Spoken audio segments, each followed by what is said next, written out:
Ito ang kahindik-hindik na kaso ng magkakapatid na Khatchatorian. Nakakuha ito ng atensyon at nagdulot ng magkakaibang opinyon sa bansang Russia. Noong July 27, 2018, pagkatapos ng maraming taon ng pang-aabuso ng kanilang ama na si Mikhail Khatchatorian, ang magkakapatid na Christina, Angelina at Maria ay napunta sa isang desperadong sitwasyon. Matapos ang isang pangyayari, nagpasya silang lumaban sa kanilang ama na humantong sa pagkamatay nito. Ang kasong ito ay hindi lamang tungkol sa pagpatay, kung hindi nagbunyag din ng mga pagkukulang sa sistema at batas tungkol sa karahasan sa tahanan o domestic violence.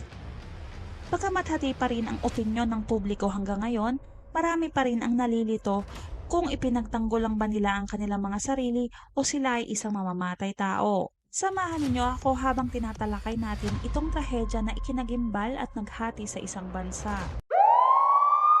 Kamusta? Ako po si Ces, ang inyong Pinoy Crime Documentaries Tagalog Narrator. Ako ay nagbabahagi ng mga totoong crime stories na isinalin sa Tagalog.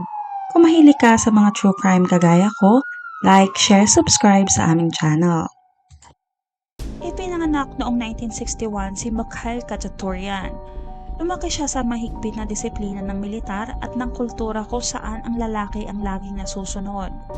Pagkatapos ng magsilbi sa militar ng Soviet Union, lumipat siya ng Moscow, Russia at nagkapamilya. Pero sa likod ng kanyang pagiging disiplinado, mayroon siyang itinatagong masamang reputasyon. Sa mga papeles ng korte, si Mikhail ay inilarawan bilang dominante at marahas.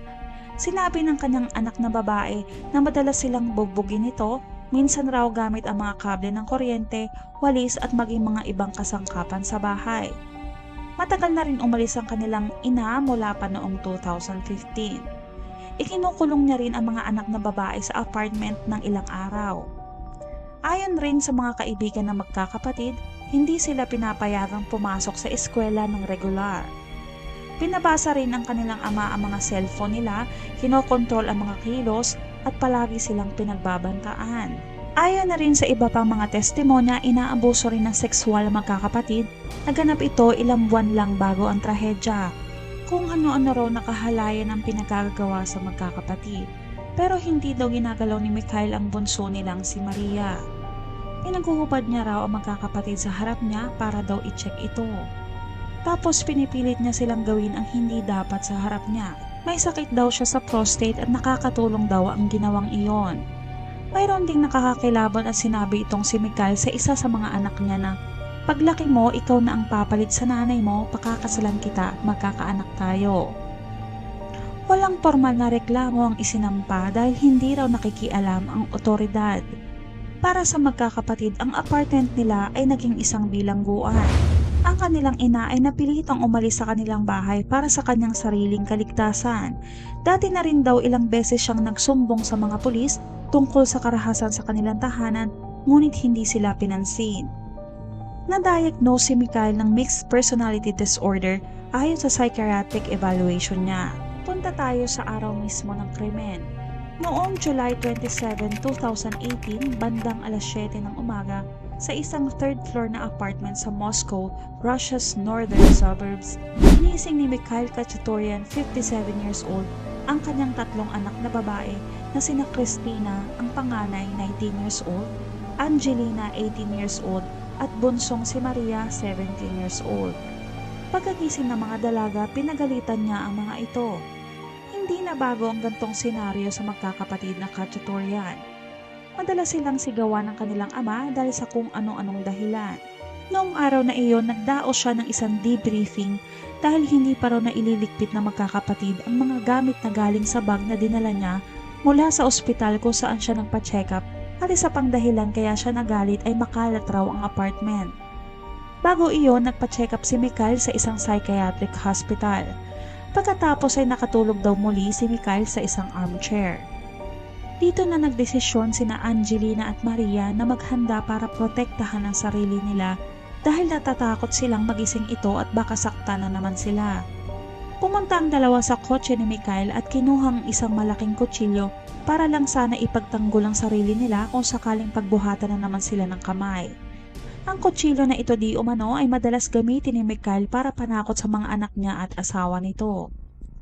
Noong araw na iyon, sobrang takot na magkakapatid na baka mas magalit ang tatay nila dahil di umano nakagastos sila ng mas malaking pera sa card nito at hindi nila ito masabi-sabi kay Mikhail. Nang magising si Mikhail sa pagkakaidlip, tinawag niya isa-isa ang mga dalaga, pinapila niya ito at isa-isang dinala sa kwarto. Dito na inisprayan niya ng pepper spray ang mga mukha ng dalaga. Kayang tiisin niya na Angelina at Maria ang pepper spray. Pero ang panganay ni si Christina bigla na lang bumagsak at nawalan ng malay dahil sa hirap sa paghinga mula sa pepper spray. Sa sahig, sinimulan raw siyang sampalin ni Mikhail sa pisngi, tapos dinala sa banyo, hinubaran, binuhusan ng tubig at may iba pa siyang ginawa na hindi ko na lang babanggitin. Dahil sa sobrang pag-aalala sa kapatid nila at mga sarili nila, lalong natakot at nagalit sina Angelina at Maria. Doon na nila napagdesisyonan na patayin ang kanilang ama.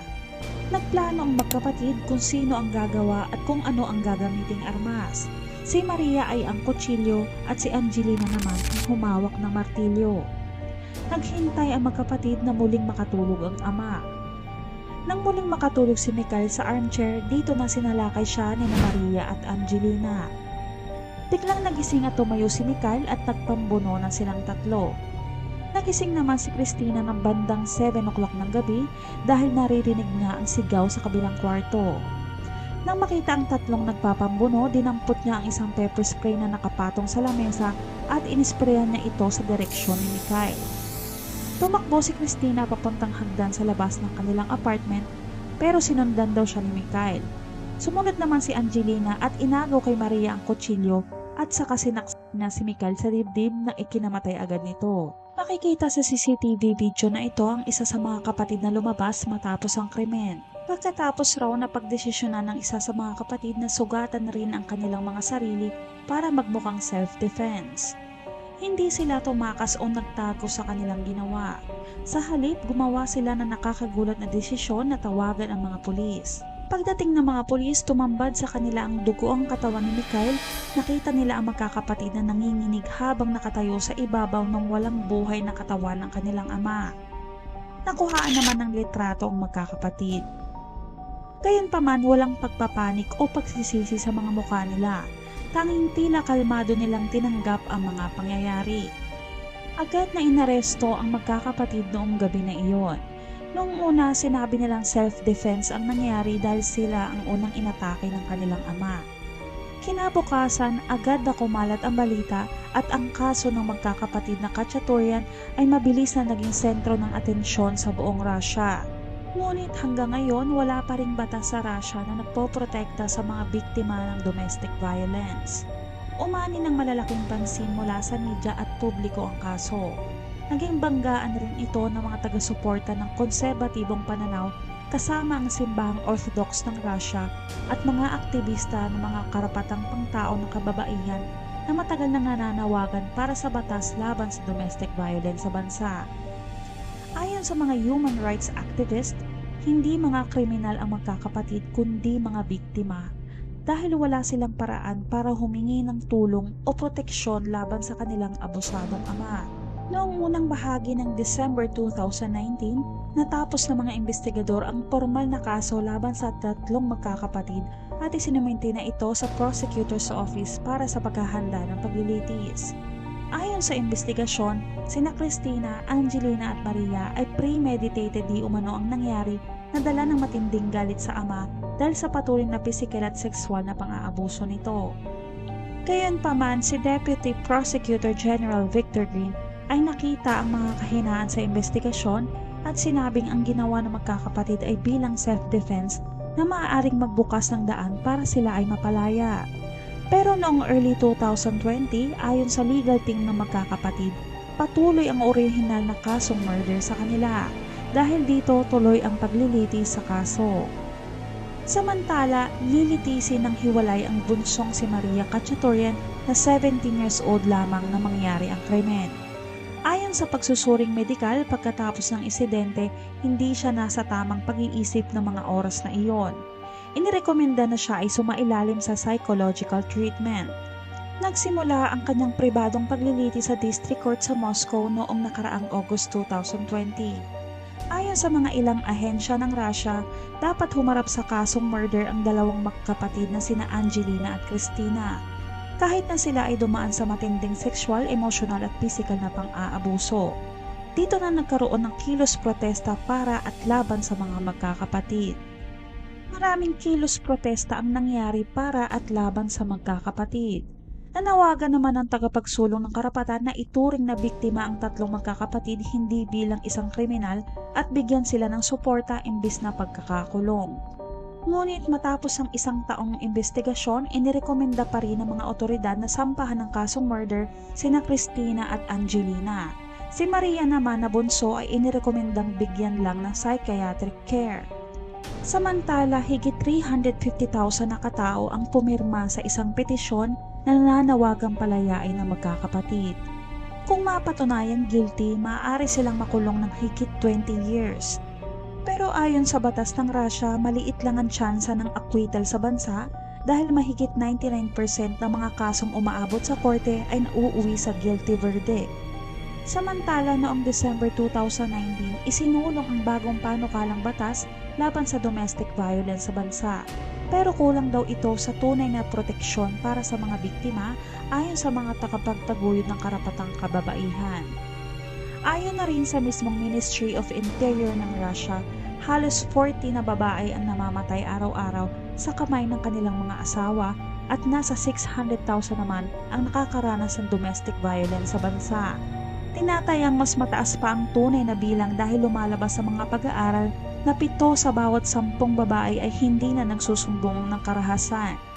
Kayo, anong inyong opinyon sa kasong ito? Nakakuha ba ng hustisya ang magkakapatid? Dapat ba ay mas mabigat na parusa para sa kanila? O sila ba ay nabigo sa sariling bansa? Ibahagi ang inyong mga opinyon sa komento. Para sa iba pang mga kwento ng true crime, mag-like na at mag-subscribe sa aming channel. Maraming salamat sa pakikinig. Hanggang sa muli.